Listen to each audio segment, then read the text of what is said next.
አመጋገብሽን መቀነስ ሳይጠበቅብሽ፣ ስፖርት መስራት ሳያስፈልግሽ በቀናቶች ውስጥ የሰውነትሽን ውፍረት በተለይም ልብስሽን ለመልበስ የሚያሳቅቅሽን ቦርጭሽን ለማጥፋት ቀላል መንገዶችን እነግርሻለሁ። ሰላም። በብዙዎቻችሁ ጥያቄ መሰረት በቀላሉ ክብደትን ለመቀነስ በተለይም ቦርጭን ለማጥፋት የሚያስችሉን ዘዴዎችን ይዤላችሁ መጥቻለሁ። ብዙ ሰዎች ውፍረትን መቀነስ፣ ቦርጭን ማጥፋት የሚቻለው ብዙ ሰዓታትን ጂም ውስጥ በማሳለፍ በየቀኑ ረጅም ሩጫዎችን በመሮጥ የምትወዷቸውን ምግቦች መመገብን በማቆም ይመስላችኋል። እውነታው ግን ብዙ ስፖርቶችን ስለሰራችሁ ብቻ የሰውነት ስብን ማቃጠል አይቻልም። አኗኗራችን ሲቀየር ነው ሰውነታችን መቀየር የሚቻለው።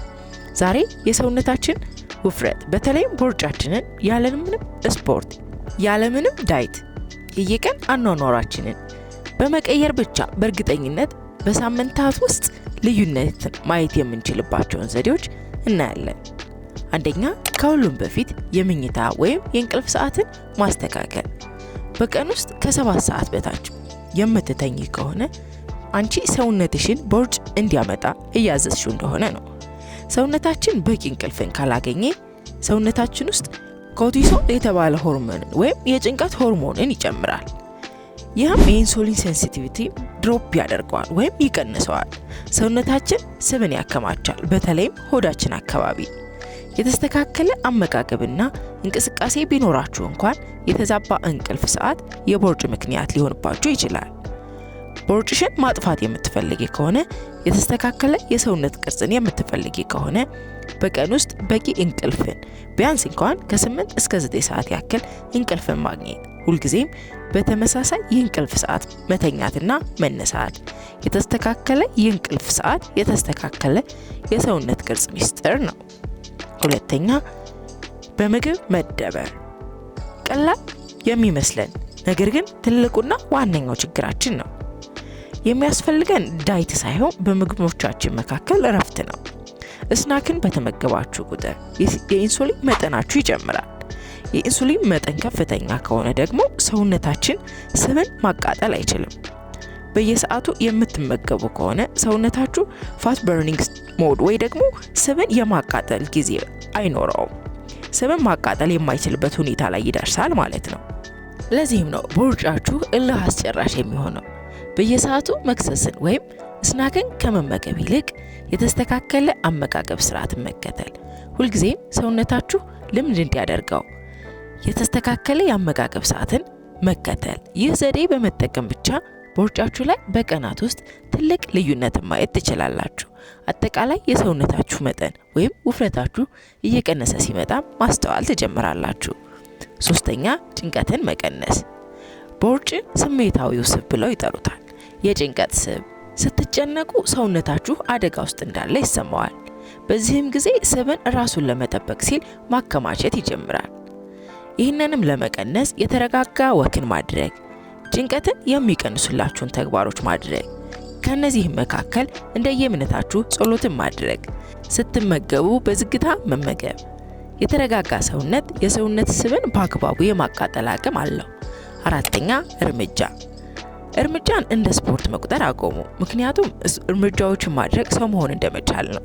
ሰውነታችን የተገነባው ለመንቀሳቀስ ነው። ቀላል እርምጃዎችን፣ ስልክን ስታወሩ መንቀሳቀስ፣ ሙዚቃን እያዳመጣችሁ ክፍላችሁንም እያስተካከላችሁ ቢሆን እንቅስቃሴ ማድረግ፣ ሊፍቶችን ከመጠቀም ይልቅ ደረጃዎችን መምጣት፣ ብዙ ሰዓትን ከመቀመጥም ይልቅ መቆም፣ መራመድ። ሰውነታችን የግድም ብዙ እንቅስቃሴ ማድረግም አያስፈልገው። ለነዚህ ትንንሽ እንቅስቃሴዎች ትልቅ ለውጥን ማየት እንችላለን።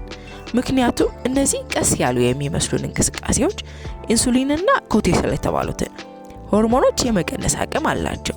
እነዚህ ሁለቱ ሆርሞኖች ደግሞ የቦርጭ ዋነኞቹ ኃላፊዎቹ ናቸው። አምስተኛ፣ ከምግብ በፊት ውሃ መጠጣት። ብዙ ሰዎች ዲሃይድሬት ሲሆኑ ወይም ውሃ ሲጠማቸው የራባቸው ይመስላቸዋል። ውሃ መጠጣት ከመጠን በላይ መመገብን በተፈጥሮ መንገድ ለመቀነስ ያስችለናል። የምግብ አፈጫጭ ስርዓትንም ለመቀነስ፣ የሆድ ማበጥን ወይም ብሎቲንግን ለመቀነስ ከምግብ በፊት 1 ብርጭቆ ውሃ መጠጣት፣ ቀኑን ሙሉ በቂ ውሃ መጠጣት፣ በተለይም ከውሃዎች ጋር ሎሚ፣ ዝንጅብልን መጨመር። ይህም የበለጠ ፈጣን የሆነ የምግብ አፈጫጭ ስርዓት እንዲኖረን ለማድረግ እንዲሁም አላስፈላጊ የሆነ ስብን ለማጥፋት ይረዳናል። 6ኛ በምሽት መመገብን ማቆም። የምኝታ ሰዓታችሁ ሲደርስ የምትመገቡ ከሆነ የምርጫችሁ ምክንያት ጥያቄ የሚያስፈልገው አይደለም። በምኝታ ሰዓት ወይም ምሽት ላይ ሜታቦሊዝም ወይም የምግብ አፈጫጭ ስርዓት ዝቅተኛ ይሆናል። ይህም የኢንሱሊን ሴንሲቲቪቲ ድሮፕ እንዲያደርግ ወይም እንዲቀንስ ያደርገዋል። በዚህ ምክንያት ሰውነታችን ምግብን ከመጠቀም ይልቅ እንደ ስብ አድርጎ ያከማቸዋል። ከምኝታ ሰዓታችን ከ2 እስከ 3 ሰዓት ቀደም ብሎ መመገብ። የራባችሁ መስሎ ከተሰማችሁ ደግሞ የናና፣ የሎሚ፣ የአረንጓዴ ሻይን መጠጣት የበለጠ የሰውነት ቅርጻችሁን ለማስተካከል ሸንቀጥ ያላችሁ እንድትሆኑ ለማድረግ የሚያስችላችሁ ቀላል ዘዴ ነው። 7ኛ የምግብ አፈጫጭን ማስተካከል። አንዳንዴ ቦርጭ ስብ ላይሆን ይችላል፣ ብሎቲንግ ወይም የሆድ ማበጥ ሊሆንም ይችላል። ይህንም ለማስተካከል በዝግታ መመገብ፣ በአግባቡ ማኘክ፣ ከተመገቡ በኋላ ወዲያው አለመተኛት፣ ከተመገባችሁ በኋላም ከ20 እስከ 30 ደቂቃ ቀጥ ብሎ ለመቀመጥ መሞከር። የተስተካከለ የምግብ አፈጫጭ የተስተካከለ የሰውነት ቅርጽ ምስጢር ነው። በአንድ ጊዜ ነገሮችን ማስተካከል አስቸጋሪ ሊመስል ይችላል። ነገር ግን ልምዶቻችን ራሳችንን ማስተካከል የምንችላቸው ነገሮች ናቸው። እነዚህ ቀላል የሚመስሉ ተግባሮችን በቀጣይነት ካደረጋችኋቸው ሰውነታችሁ ያመሰግናችኋል። ቦርጫችሁን ብሎም አጠቃላይ የሰውነት ውፍረታችሁን ለመቀነስ ያስችላችኋል። በዚህም መንገድ ሸክ ያለች ቀጫጫም መሆን የምትችሉ ይሆናል። ከዚህም በመቀጠል በቀላሉ የቦርጭን አካባቢ ወይም የሆድ አካባቢ ስብን በቀላሉ እንዲጠፋ ለማድረግ የሚያስችለን በቤት ውስጥ የምናዘጋጀው አንድ ሚስጥራዊ ሻይ አብረን እናዘጋጃለን። ሻዩን ለማዘጋጀት 1 ብርጭቆ ውሃን ካሞቀን በኋላ ወይም በደንብ ካፈላነው በኋላ ወደ መጠጫ ብርጭቋችን እንገለብጠዋለን። ብርጭቋችን ላይ የግማሽ ሎሚን ጭማቂ፣ የአንድ ዝንጅብልን ጭማቂ እንዲሁም ግማሽ ማንኪያ ማርን ካዋሃድን በኋላ ያዘጋጀነውን ሻይም ከእንቅልፍ ከመተኛታችን በፊት ምሽት ላይ ወይም ደግሞ ጨጓራ ህመም ወይም የሆድ ቁጣ የማይፈጥርባችሁ ከሆነ ጠዋት ከምግብ በፊት ብትጠጡት ትልቅ ልዩነትን የሚሰጣችሁ ተጨማሪ ትልቅ የሆነ ምስጢር ነው። አብራችሁኝ ስለቆያችሁ በእጅጉ አመሰግናለሁ። በሚቀጥለው እንድሰራላችሁ የምትፈልጉት ማንኛውም ነገር ካለ ኮሜንት አድርጉልኝ። ድጋሚ እስከምንገናኝ ሰላም ቆዩ።